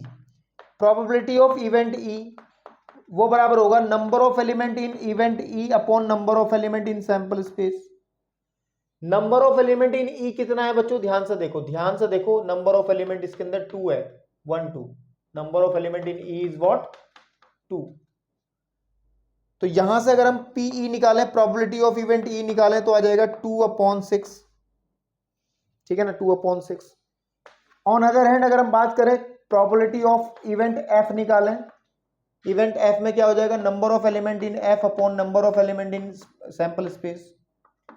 तो number of element in F कितना है, ध्यान से देखो, क्योंकि एफ इवेंट जो घटना एफ है उसमें ये कहा गया था जो आपका डाइज है, जो पासा है, उस पर आना चाहिए सम संख्या। और पासे पे कितनी सम संख्याएं होती हैं बच्चों, 3 होती हैं, 2 4 और 6। तो इसका मतलब एफ के अंदर नंबर ऑफ एलिमेंट जो बनेंगे बच्चों वो बनेंगे 3। तो number of element in F is equal to 3। तो यहां पर रख देंगे हम 3/6, है ना। अगर आप इसको थोड़ा सा सॉल्व कर लोगे तो बच्चों क्लियरली आपको नजर आएगा कि ये तो सर 1/2 हो गया। ठीक है, यहां भी सॉल्व किया जा सकता था, इसको लिखते 1/3 है। अब जो रिजल्ट हमें प्रूव करना है ना, यदि ई तथा एफ स्वतंत्र घटनाएं हैं, तब हमें पता है probability of E intersection F should be equal probability of event E into probability event F. ठीक है ना, हम लोगों ने निकाल ली है सब चीजें। पहले आप लेफ्ट हैंड साइड उठा लो, लेफ्ट हैंड साइड उठाने की जरूरत नहीं, राइट हैंड साइड उठाओ डायरेक्ट। ये probability of E into probability of F, value रखो। ई कितना है 1/3 एंड एफ इज व्हाट 1/2। तो मल्टीप्लाई करोगे तो कितना जाएगा 1/6। कितना आ गया बच्चों 1/6। ठीक है ना। और आप ध्यान से देखो यही वैल्यू किसकी है, probability of event E intersection F की है। तो रिजल्ट वेरीफाई हो गया, है ना। इसका मतलब क्या हो गया कि left right hand side is equal हो गया लेफ्ट हैंड साइड के। आप बिल्कुल आराम से कह सकते हो कि हाँ sir event E and F जो है वो परस्पर स्वतंत्र घटनाएं हैं, म्यूचुअली, है ना, इंडिपेंडेंट इवेंट्स हैं। ठीक है ना। चलिए, उम्मीद करता हूं समझ में आया होगा। आगे चलते हैं, एग्जांपल नंबर 11 की बात करते हैं। चलिए बच्चों, बात करते हैं एग्जांपल नंबर 11 की। अच्छा एग्जांपल है, ठीक है ना। क्या कह रहा है कि एक अभिनत, ठीक है ना, इस शब्द का अर्थ है अनबायस्ड अंग्रेजी में, मतलब जो पक्षपात ना करता हो, बिल्कुल फेयर एक कोइन है। हम तो फेयर ही मान के चलेंगे ना। फेयर मतलब कुछ उसमें बेईमानी वाली बात नहीं है, एक बिल्कुल सही, एक हमारे पास में पासा है क्या है, हाँ, एक अभिनेत को, ये पासा ही होगा भाई, पासे की तो बात हो रही है, पासे को, है ना। यहाँ पे एक शब्द छूट गया है हमारा,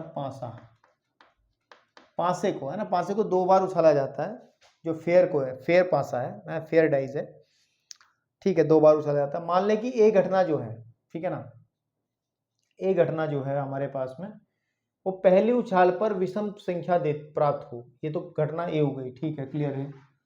फिर कह रहे घटना बी जो है बच्चों, वो द्वितीय उछाल पर विषम संख्या दे। तो ए और बी के स्वातंत्र्य होने का परीक्षण, यानी कि ये वो स्वतंत्र हैं या नहीं है ना। अगर स्वतंत्र घटनाएं होंगी तो रिजल्ट होगा probability of A intersection B बराबर हो जाएगा probability of A into probability of B. ये तो हो जाएगा स्वतंत्र घटनाओं के लिए रिजल्ट, ठीक है ना। तो पहले एक बात सुनो मेरी, एक बात ध्यान से सुनो। क्वेश्चन को सॉल्व कर रहे हैं, ठीक है ना, क्वेश्चन को सॉल्व कर रहे हैं। पहले जो इसकी प्रतिदर्श समष्टि होगी तो उसमें नंबर ऑफ एलिमेंट कितने होंगे उसको देखें जरा।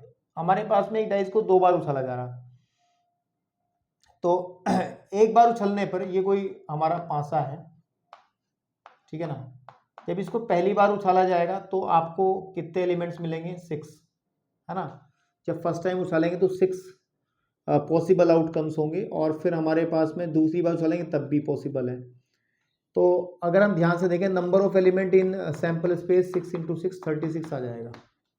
कितना आ जाएगा बच्चों? 36। ये क्लियर हो गया आप लोगों को? भाई चाहो तो आप देख सकते हो ना, अगर आप सैंपल स्पेस के एलिमेंट भी लिखना चाहो, डिटेल से मैं बता दूंगा आपको। फिर जो इवेंट ए है, बेसिकली इवेंट ए जो है, इवेंट ए में खास बात यह है कि पहली उछाल पर विषम संख्या है, ठीक है ना। पहली उछाल पर विषम संख्या है। अब ध्यान से देखो आप, मेरी बात सुनो। जो हमारे पास में पॉसिबल आउटकम होते हैं 1 2 3 4 5 एंड 6, इनके अंदर जो 1 2 3 तो आपके होते हैं विषम, और 3 होते हैं आपके सम, है ना। 1 2 3, तभी तो मिलकर 6 बनते हैं ये, ठीक है ना। तो अगर हम ध्यान दें ऐसे नहीं मैं कराता इसको, आप कंफ्यूज जाओगे, मैं इसको बहुत डिटेल से कराऊंगा। मैं इसको एक लाइन में कर सकता था क्वेश्चन को, लेकिन मैं करूंगा नहीं एक लाइन में, क्योंकि आप लोगों को समझने वाली बात है ना। तो सबसे पहले हम लिखते हैं बच्चों सैंपल स्पेस। जब एक पासे को 2 बार उछाला जाता है तो मान के चलो कि पहले उछाल में 1 आया, दूसरे उछाल में भी 1 आया, ये तो आएगा। फिर पहले उछाल में 1 आया, दूसरे उछाल में 2 आया, पहले उछाल में 1 आया, दूसरे उछाल में 3 आया, पहले उछाल में 1 आया, दूसरे उछाल में 4 आया, और पहले उछाल में 1 आया और 5, और दूसरे उछाल में 5 आया, और पहले उछाल में 1 आया, दूसरे उछाल में 6 आया, ठीक है।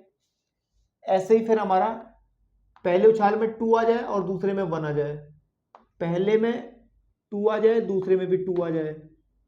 मैं अब समझ आ रहा, मैं लिख दूं अब डायरेक्ट 2 3 2 4 2 5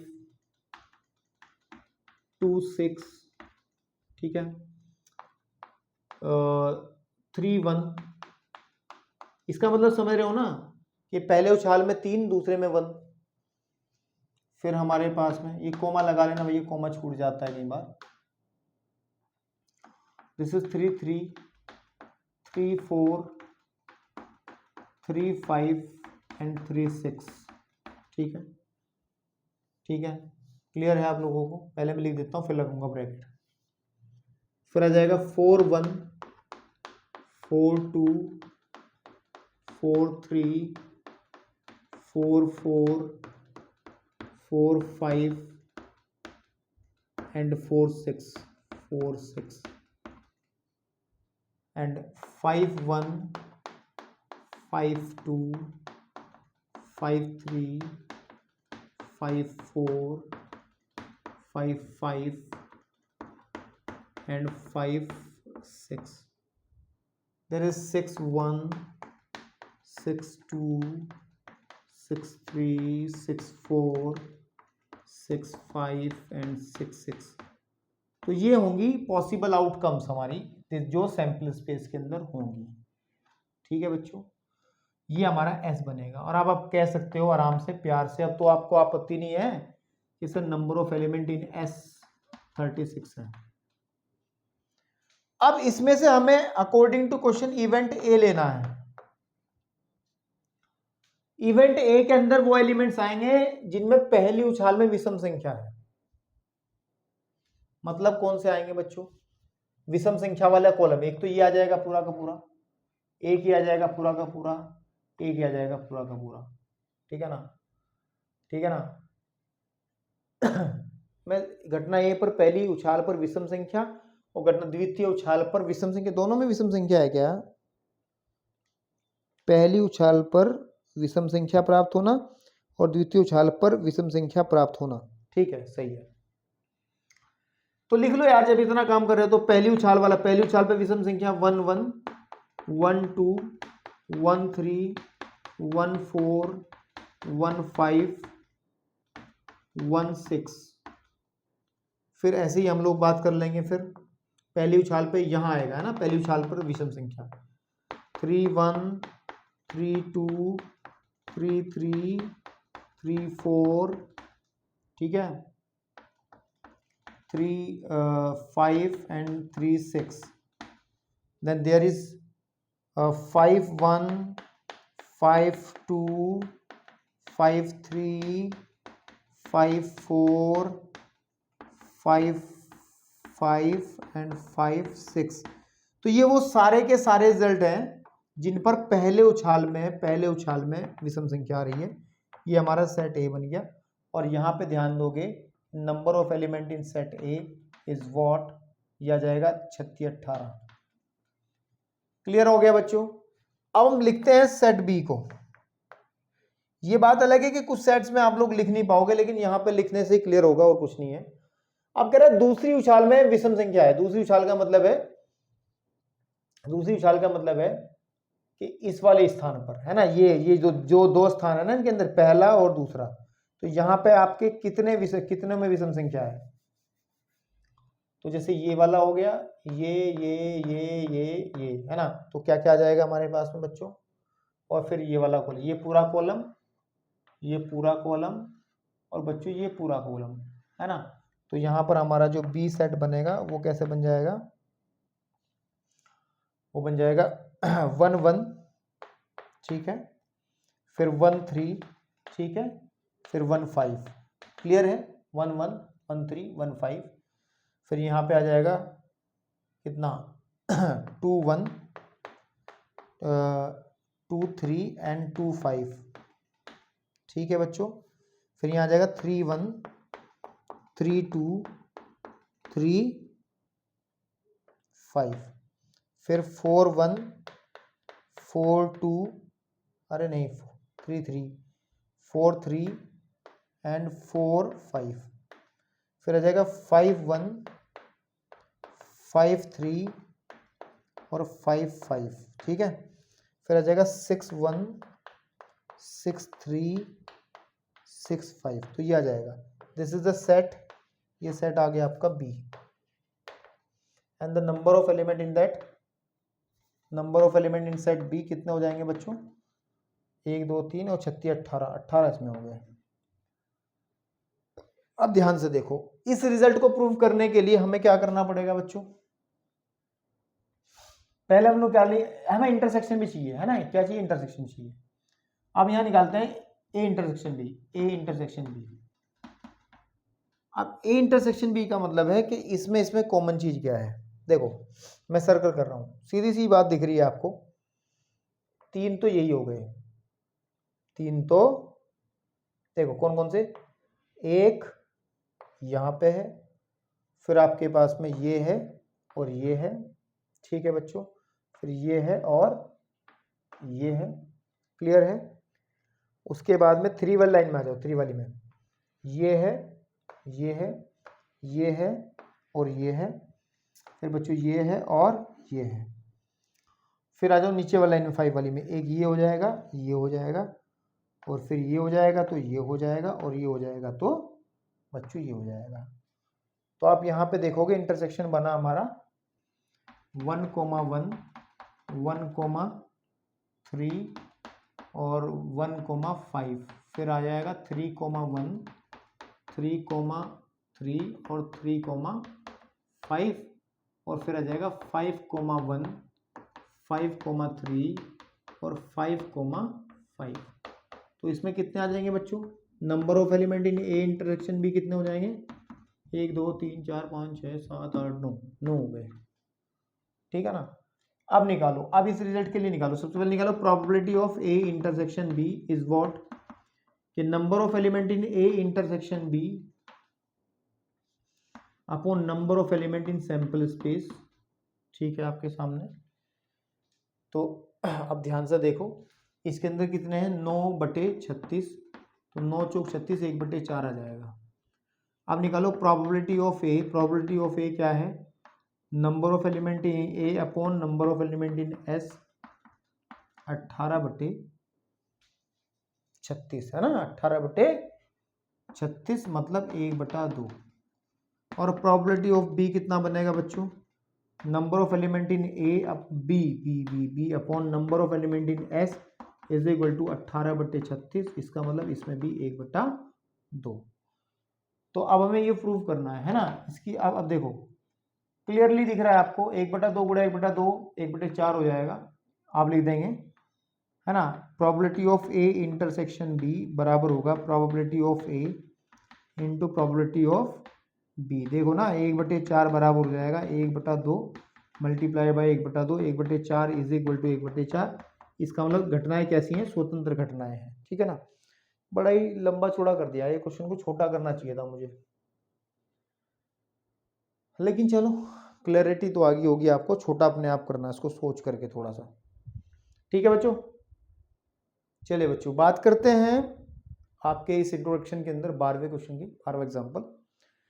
तो उसने कहा है क्या कहा है कि 3 सिक्कों को हम लोग 3 सिक्कों को उछाला जाता है, ठीक है। मान ले कि ई घटना 3 चित या पट, चित का मतलब होगा हेड और पट का मतलब होगा बच्चे टेल होना, ये तो ई घटना हो गई, ठीक है। एफ घटना है न्यूनतम 2 चित यानी कि 2 हेड होना, ठीक है। न्यूनतम मतलब कम से कम 2, ज्यादा से ज्यादा कितने भी हो सकते हैं। और जी एक तीसरी घटना जिसमें अधिकतम 2 पट प्राप्त हो यानी 2 टेल प्राप्त हो जाए, ठीक है। तो हमें चेक करना है कि युग्म ई घटना ई और एफ, ई और जी या एफ और जी इनमें से कौन कौन से स्वतंत्र हैं और कौन कौन से स्वतंत्र नहीं है, जिसके लिए शब्द इस्तेमाल किया पराश्रित। यानी जो स्वतंत्र नहीं होगा वो पराश्रित है, दूसरे पर आश्रित है, वो डिपेंडेंट है फिर इसका मतलब। तो उसके लिए पहले एक सैंपल स्पेस बनाओ जरा। क्या बनाओ बच्चों, सैंपल स्पेस। सैंपल स्पेस क्या क्या बनेगी भाई, जब 3 सिक्के उछाले जाएंगे, मान के लो ये पहला है, ये दूसरा है, ये तीसरा है। मान इस पे हेड आ गया, इस पे भी हेड आ गया, इस पे भी हेड आ गया, सपोज कर लो। फिर इस वाले पे हेड आ गया, इस पे हेड आ गया, इस पे सपोज कर लो टेल आ गया। फिर इस वाले पे हेड आ गया, इस वाले पे भी टेल आ गया, इस वाले पे भी टेल आ गया। फिर मान के चलो तीनों पे टेल आ गया। ये तरीका है बनाने का सैंपल स्पेस। फिर एक काम करो, इस पे टेल है, इस पे टेल है, उधर वाले पे हेड आ गया, ठीक है ना। फिर इस पे टेल है, इस पे हेड आ गया, इस पे हेड आ गया, ठीक है ना। फिर एक काम करो, यहाँ पर टेल आ गया, यहाँ पर हेड आ गया, यहाँ पे टेल आ गया, ठीक है ना। और यहाँ पर हेड आ गया, यहाँ पर टेल आ गया, यहाँ पे हेड आ गया। इसके अलावा कोई कॉम्बिनेशन नहीं बनेंगे, ठीक है ना। इसको जैसे भी याद रखना रख लो, मैं तो ऐसे याद रखता हूँ भाई। पहले तो तीनों एच आ गए, फिर इधर से टी की एंट्री कराऊँ, पहले पे टी बना लिया, फिर दूसरे पे टी बना लिया, फिर तीसरे पे भी टी, सब टी टी हो गए। फिर इस टी, जब ये सारे टी टी हो गए, देखो यहाँ सारे एच एस थे, तो मैंने एक एक टी लाया, पहले इस पे टी लाया, फिर इस पे टी लाया, फिर तीनों टी हो गए। फिर यहाँ मैंने ये सेम ऐसा करा कि जब तीनों टी हो गए, यहाँ पे एच लाया, फिर यहाँ पे एच लाया, और क्योंकि एच एच ऊपर आ चुका वो तो आएगा नहीं, तो ये 6 हो जाएंगे। फिर बस क्या करना, एक तरफ दो तरफ टेल कर दो, बीच में हेड, और दूसरी तरफ हेड कर लो, बीच में टेल। ये आपके टोटल 8 कॉम्बिनेशन बनेंगे, 1 2 3 4 5 6 7 8। तो सैंपल स्पेस के अंदर बनेगा या तो एच एच एच आ जाएगा, या एच एच टी बन आ जाएगा, या एच टी टी आ जाएगा, या फिर बच्चों टी टी टी आ जाएगा, ठीक है ना। टेल मतलब है ना, ये एच मतलब क्या होता है, चित होता है ना। फिर यहाँ पे आ जाएगा टी टी एच आ जाएगा, या फिर टी एच एच आ जाएगा, या फिर बच्चों आ जाएगा टी एच टी आ जाएगा, या एच टी एच आ जाएगा, ठीक है ना। आपके सामने ये सैंपल स्पेस है, इसके अंदर नंबर ऑफ एलिमेंट आपके बन गए 8। क्लियर है। अब बात करते हैं, पहले ई इवेंट के अंदर जो एलिमेंट्स आएंगे वो लिखते हैं। भाई साहब कह रहे हैं ई घटना में 3 चित हो या 3 पट हो, तो वो तो इस केस में है या फिर इस केस में है, कहाँ हो इस वाले में, यानी कि एच एच एच वाला केस हो गया एक, और एक टी टी टी वाला केस हो गया। तो इस केस का मतलब हो गया, इसका मतलब है कि नंबर ऑफ एलिमेंट इन ई कितने हो जाएंगे, 2। एफ इवेंट रखो, एफ इवेंट कितनी हो जाएगी, एफ इवेंट के अंदर है न्यूनतम 2 हेड, कम से कम 2 हेड हो। कम से कम 2 हेड का मतलब है ज्यादा से ज्यादा 3 भी हो सकते हैं, तो ये भी आ जाएगा 2, ये भी आ जाएगा, ये नहीं आएगा, ये नहीं आएगा, ये नहीं आएगा, ये आ जाएगा, और कोई नहीं, और ये लास्ट वाला आ जाएगा। तो आ जाएगा आपके पास में H H H comma H H T comma T H H comma HTH। ठीक है बच्चों, तो इसका मतलब हो गया number of element in F clearly समझ में आ गया, 1 2 3 4 है ना, 4 आ गया। फिर आप G को देखो, G क्या कहना चाह रहा है, G मेरा ये कह रहा, मतलब G घटना ये कह रही अधिकतम 2 पट, अधिकतम 2 पट, ज्यादा से ज्यादा 2 पट, उससे नहीं, 2 पट यानी कि उसमें एक वाले भी आ जाएंगे, ये वाला पट का मतलब टेल, ये वाला आ जाएगा, और 2 पट वाला ये भी आ जाएगा, ये भी आ जाएगा, और बच्चों ये भी आ जाएगा, और ये भी आ जाएगा। तो उसमें आ जाएंगे HHT comma TTH comma THH comma THT comma HTH। तो बच्चों इसमें इसका मतलब number of element in G कितने आ जाएंगे आपके, 1 2 3 4 5 है ना, 5 आ जाएंगे। क्लियरली आपको समझ में आ रहा है? ठीक है, 1 2 3 4 5 6 7 है, क्या छोड़ दिया है हमने, इसमें तो ठीक है, इसमें 4 ही आए, ठीक है, इसमें छूट गया कुछ। उसने कहा कि कौन से G क्या है, अधिकतम 2 पट, ज़्यादा से ज़्यादा 2 पट है ना, तो कम से कम तो हमारे पास में एक भी आ सकता है ना। हाँ, तो एक चीज़ छूट गया ना, 1 2 3 4 5 आए हैं, अधिकतम कम से कम कहा ना इसने, F के G के अंदर क्या कहा है, अधिकतम 2 पट,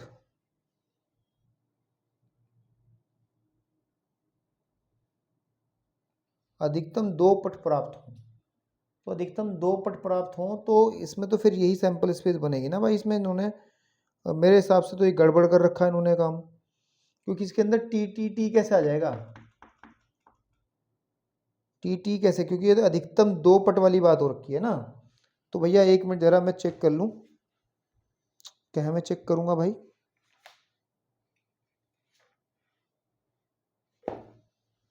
तो फिर इसमें करेक्शन होगा क्वेश्चन में बेटा। इसमें फिर यहाँ पर अगर अधिकतम 2 पट होंगे तो फिर इसमें TTT तो आने का कोई मतलब ही नहीं है। अब एग्जाम्पल NCERT में देखो जो उन्होंने सॉल्व किया है, अधिकतम 2 पट, अधिकतम 2 पट प्राप्त हों जी के अंदर, अधिकतम 2 टेल प्राप्त हों, अधिकतम 2, अधिकतम 2, अधिक से अधिक 2 टेल होनी चाहिए, 2 से ज़्यादा नहीं हो रहे। अधिकतम 2 का मतलब तो यही है ना कि 2 अधिकतम है। मैं कह रहा हूँ कि मेरे पास में ज़्यादा से ज़्यादा 10 रुपये हैं, 10 से ज़्यादा रुपये नहीं है, ठीक है ना। या मैं कहूँ कि आपको ज़्यादा से ज़्यादा आपको आपके मैक्सिमम नंबर जो है 20 है, 20 से कम ही आएंगे, तो 20 से ज़्यादा थोड़े आ जाएंगे नंबर। तो बच्चों एक काम करो, ये अगर इसको करना है, इसमें TTT ऐड करना है, क्या ऐड करना है, एक तो ये आ गया, देखो ये वाला आ गया, और इसके अंदर क्योंकि ध्यान दो, ध्यान दो, कम से कम वाला भी तो आ जाएगा ना, फिर ये HHH वाला भी आ जाएगा फिर तो इसमें, क्योंकि इसमें एक भी नहीं है, 0 हो गया ना इसमें, ये वाला भी आ जाएगा, और लास्ट में हम इसके अंदर एक और ऐड कर लेंगे TTT, और इसको ऐड करने के लिए, ताकि क्वेश्चन ऐसे ही बना रहे, इसका मतलब number of element in G बन जाएगा, G बन जाएगा बच्चों आपके सामने 7, क्योंकि इसमें फिर कर लो, इस क्वेश्चन में करेक्शन कर लो कि G के अंदर क्या करोगे आप, अधिकतम 3 करो, फिर यहाँ पर कितना करो बच्चों, अधिकतम 3 पट हो, तब ये बात बनेगी। अब बच्चों वैसे मुझे कुछ करने की जरूरत नहीं, जैसे इसको करना है आपको, ध्यान से सुनो, ध्यान से सुनो, इस क्वेश्चन के बारे में आप ध्यान से सुनो। आपको ये वाला देखना है कि स्वतंत्र है या कैसा है, तो आप क्या करोगे, probability of E intersection F निकालोगे, and probability of E into probability of F try करोगे। अगर ये वेरीफाई होता है, सब कुछ आपके सामने है, सब कुछ आपके सामने है, आप इंटरसेक्शन भी निकाल सकते हो, इनकी अलग अलग प्रोबेबिलिटी भी निकाल सकते हो। अगर नहीं निकाल सकते तो आप बहुत कमजोर हो गणित में। फिर इसके लिए भी यही करना पड़ेगा, probability of E intersection G बराबर होना चाहिए probability of E into probability of G, और इसके लिए भी आपको यही करना पड़ेगा, probability of F intersection G is equal to probability of F into probability of G। आपको ये 3 रिजल्ट वेरीफाई करने, जिसमें भी वेरीफाई हो गया वो स्वतंत्र है, और जिसमें वेरीफाई नहीं हुआ तो वो पराश्रित है, यानी कि डिपेंडेंट है। ठीक है, तो बेटा इसको करना, ये होमवर्क के तौर पे लो आप, इतनी बातें समझाई हैं आपको तो इतना तो बनता है। बाकी सारा क्वेश्चन समान सामने आपके है, तो आप लोग थोड़ा इतना ट्राई कर सकते हो, कोई दिक्कत नहीं है। चलिए बच्चों बात करते हैं एग्जाम्पल नंबर 13। अच्छा एग्जाम्पल है ये, थोड़ा सा टेक्निकल एग्जाम्पल है, ठीक है ना, इसको ध्यान से देखेंगे। कह रहा है कि यदि सिद्ध कीजिए कि, है ना, सिद्ध कीजिए कि ई और एफ, सिद्ध कीजिए कि यदि ई और एफ दो स्वतंत्र घटनाएं हैं, ये हमें दिया गया है, तो हमें ये प्रूव करना है, ठीक है ना, ये हमें प्रूव करना है कि ये भी स्वतंत्र होंगी। मतलब हमें प्रूफ क्या करना रहेगा फिर, ये probability of E intersection E dash या एफ डैश होना चाहिए मेरे हिसाब से, तो एफ डैश है ना, F dash, this is what F dash बराबर होगा probability of E into probability of F dash. F dash का मतलब समझते हो ना, एफ अगर कोई घटना घटित होती है तो एफ डैश का मतलब होता है कि वो घटना घटित नहीं हो रही है, ठीक है। डैश का मतलब घटना घटित ना होना होता है, इस बात को ध्यान से समझें, ठीक है। चलिए अब ये तो प्रूफ करना है, और ये हमें दिया गया है, अगर ये स्वतंत्र है इसका मतलब कि probability of E intersection F जो है बच्चों बराबर होगा प्रोबेबिलिटी ऑफ ई और इनटू प्रोबेबिलिटी ऑफ एफ। ये हमें दिया गया है, दिस इज व्हाट, ये हमें क्या किया है, दिया है, ये है दिया। और ये मेरे को क्या करना है बच्चों, इसको लिख लेना अच्छे से, है ना, ये मेरे को प्रूफ करना है, सिद्ध करना है। अब एक बात ध्यान से सुनो, एक वेन डायग्राम की बात करते हैं। वेन डायग्राम क्लास 11 में सीखा था, बहुत इजी पोर्शन था, अगर नहीं सीखा तो आपका दुर्भाग्य है, क्योंकि ये बहुत छोटी चीज नहीं होती, इसको सीखना पड़ता है। चलिए जितना आया समझ में आएगा उस समझना, वैसे समझना जरूरी है, अगर नहीं आता तो अभी समय है आपके पास। वेन डायग्राम वाला वो जो समुच्चय का पहला चैप्टर है उसके अंदर पढ़ा है। देखो अगर ये हमारा प्रतिदर्श समष्टि है, ये पूरा का पूरा क्या है, सैंपल स्पेस है एस। इसके अंदर हमने दो इवेंट ले ली, एक इवेंट ये ले ली, एक इवेंट ये ले ली। ध्यान से देखना, इस इवेंट को मैं कह रहा हूँ, ये इवेंट तो ई है बच्चों, और ये इवेंट हमारी एफ है, ठीक है। क्लियर है आप लोगों को, ठीक है ना। अब एक बात ध्यान से सुनना मेरी, मैं कुछ बातें आपको बताना चाह रहा हूं कि ये जो बीच का एरिया, ये तो कॉमन पार्ट है ना, ये कौन सा पार्ट है, कॉमन पार्ट है। इस कॉमन पार्ट को पता है क्या कहते हैं, इसको कहेंगे ई इंटरसेक्शन एफ। बिल्कुल ठीक बात है, इसको कहते हैं ई इंटरसेक्शन एफ। अब ध्यान से सुनना जो मैं आपको बताना चाह रहा हूं, मैं इस वाले हिस्से की बात करूं जिसमें मैं सीधी रेखाएं खींच रहा हूं, इस वाले की बात कर रहा हूं मैं, इस वाले हिस्से की। क्या ये वाला हिस्सा आपको पता है क्या होता है, क्या ये वाला हिस्सा आपको पता होता है क्या होता है, जिसमें मैं स्ट्रेट लाइंस खींच रहा हूं बच्चों, ठीक है ना। बेसिकली इस हिस्से को हम कई तरीके से दिखा सकते हैं। इस हिस्से को हम ई माइनस एफ बी कह सकते हैं। अगर ई में से एफ को घटाया जाए तो ये वाला बचेगा, इस हिस्से को ये भी कह सकते हैं, ठीक है ना। ई माइनस एफ बी इसको कह सकते हैं, और एक तरीका और है, इसको हम ई, है ना, ई इंटरसेक्शन एफ डैश भी कह सकते हैं। ये आपको समझ में नहीं आया होगा क्योंकि आपने वेन डायग्राम नहीं पढ़ा होगा, इसीलिए आपको ये समझ में नहीं आया होगा। आप मेरी बात सुनो ध्यान से, एफ डैश क्या बनेगा, देखो सुनो, अगर मेरे पास में कोई भी वेन डायग्राम बना रहा हूं, मैं एफ डैश का बना रहा हूं, ये सैंपल स्पेस है, ये एफ है। अगर एफ घटना घटित नहीं होगी तो इसका मतलब इसके बाहर के एरिया की हम लोग बात करें, जिसमें ये लाइनें बना रहा हूं मैं, ये वाला हिस्सा, ये क्या है बच्चों, ये पूरा हिस्सा क्या है, ये होता है एफ डैश, ठीक है। इसका मतलब हमारे पास में ये पूरा का पूरा एफ डैश होगा, ये पूरा एफ डैश होगा, पूरा किसको छोड़ के, एफ को छोड़ के, ठीक है। और इस एफ डैश की इंटरसेक्शन अगर मैं ई के साथ में कर दूं तो दोनों को कॉमन हिस्सा कौन सा आएगा, वो यही तो आएगा ना, ये वाला हिस्सा। इसको मैं हटा दे रहा हूं, इसको मैं अलग अलग अलग तरीके से डिनोट कर देता हूं, डॉट डॉट डॉट डॉट। ये बात आपको समझ में आई। इस हिस्से को हम क्या कह सकते हैं, ई माइनस एफ डैश कह सकते हैं। अब ध्यान से सुनो, अब ध्यान से आप लोग सुनना, बात हो गई। ऐसे ही इसको सिमिलरली इधर वाले हिस्से को भी, इस वाले हिस्से को भी हम लोग कह सकते हैं एफ माइनस एफ माइनस ई भी कह सकते हैं, और इसको हम लोग कह सकते हैं एफ इंटरसेक्शन ई डैश भी कह सकते हैं।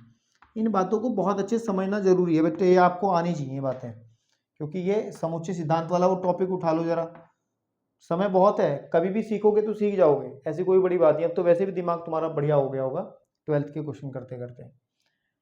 अब ध्यान से देखो, मैं सिद्ध कर रहा हूं, ठीक है ना, मैं सिद्ध कर रहा हूं सिद्ध कर रहा हूं। अगर मैं ई को लिखना चाहता हूं, ई, ये ई जो है हमारा वेन डायग्राम से, वेन आरेख से, आरेख से, तो बच्चों जो ई है मेरा, ई को मैं लिख सकता हूं, ये वाला हिस्सा और ये वाला हिस्से को मिला करके ई बना सकते हैं। ये वाला हिस्सा क्या है, ई इंटरसेक्शन एफ डैश, इसका यूनियन हम कर लेते हैं ई इंटरसेक्शन एफ के साथ में। इतना समझ में आ गया सबको, ठीक है। आप ध्यान से सुनो, अगर मैं निकालूं, अब इसी से देखो, मैं प्रोबेबिलिटी निकालना चाहता हूं, प्रायिकता ई की निकालना चाहता हूं, तो प्रायिकता ई इंटरसेक्शन एफ डैश, और ध्यान रखना है जब भी हम लोग यूनियन की बात करते हैं तो प्लस लगता है, और अगर इंटरसेक्शन की बात करते हैं तो गुणा लगता है। ये बात मैंने पहले बता चुका हूं, आज फिर बता रहा हूं।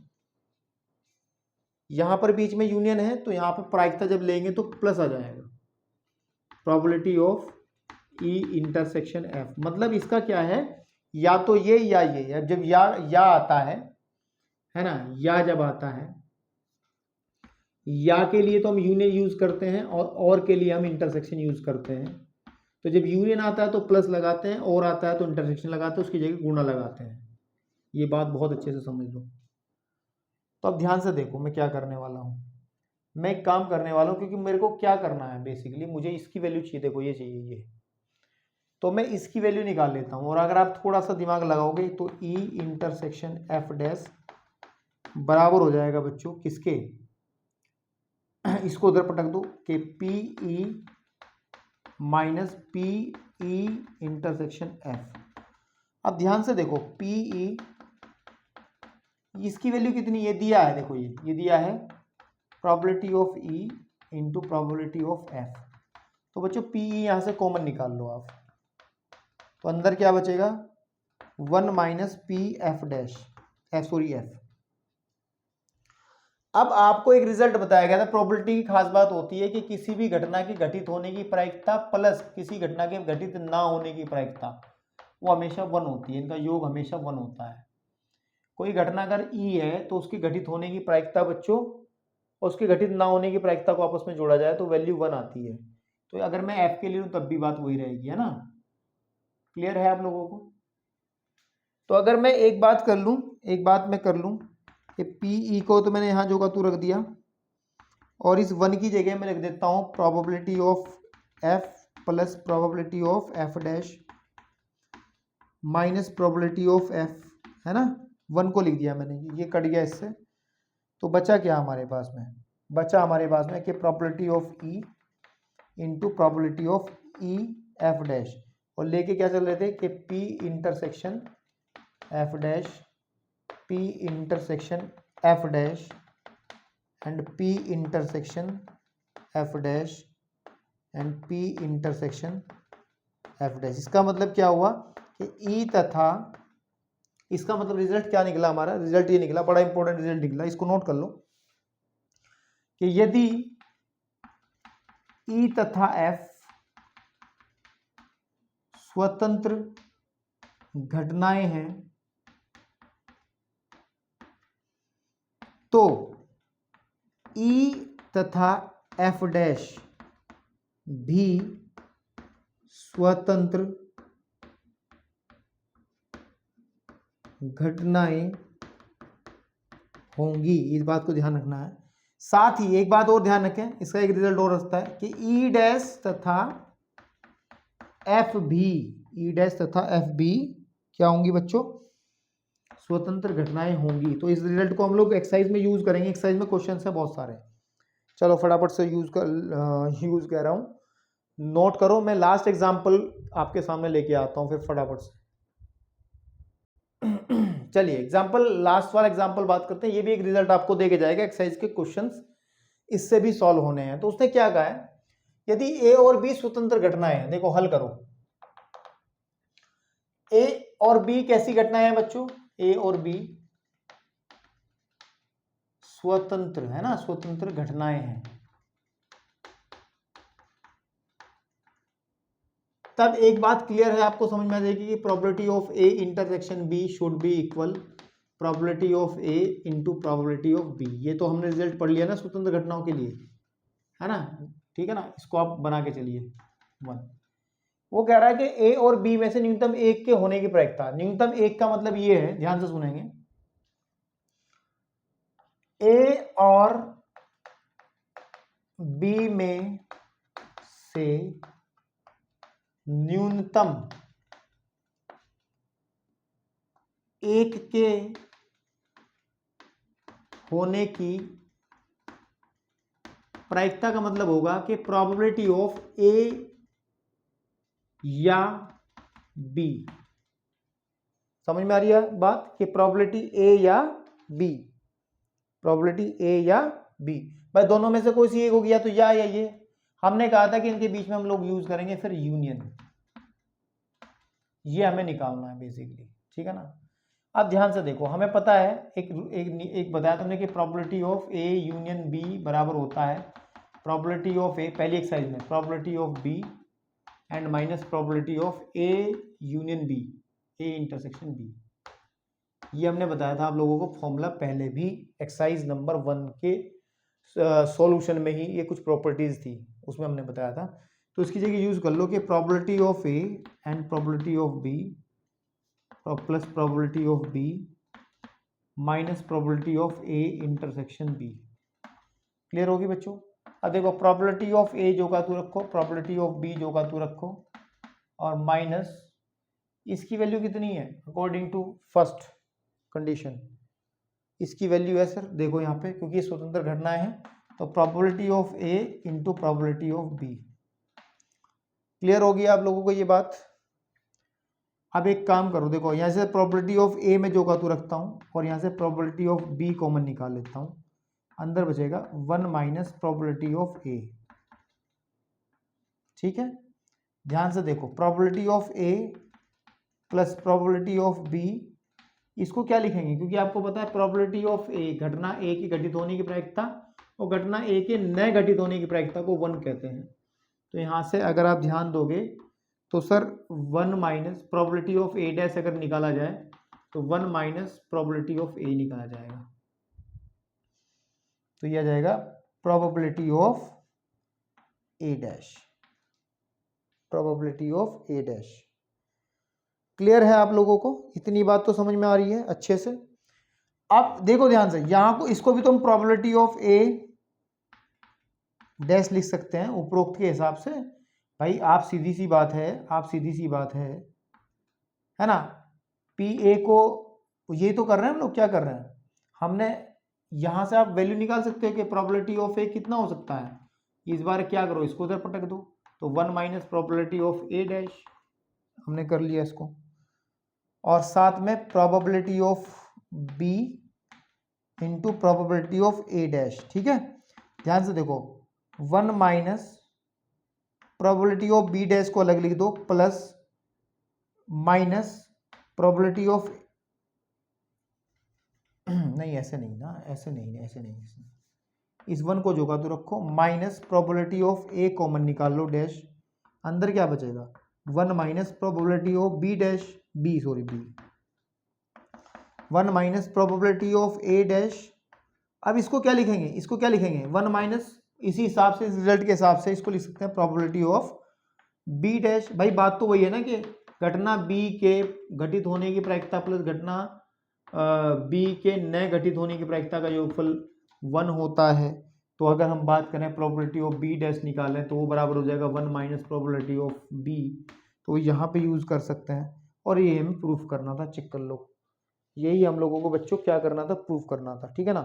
उम्मीद करता हूँ कि भारी भरकम इंट्रोडक्शन आपको कुछ हद तक समझ में आया होगा। बाकी की बातें बड़ी इंपॉर्टेंट क्वेश्चन इस एक्सरसाइज के हैं। 13.2 से सवाल जरूर मिलता है बच्चों, तो 13.2 के सॉल्यूशन में आपके साथ अगले लेक्चर में मैं फिर से आऊँगा। तब तक के लिए धन्यवाद।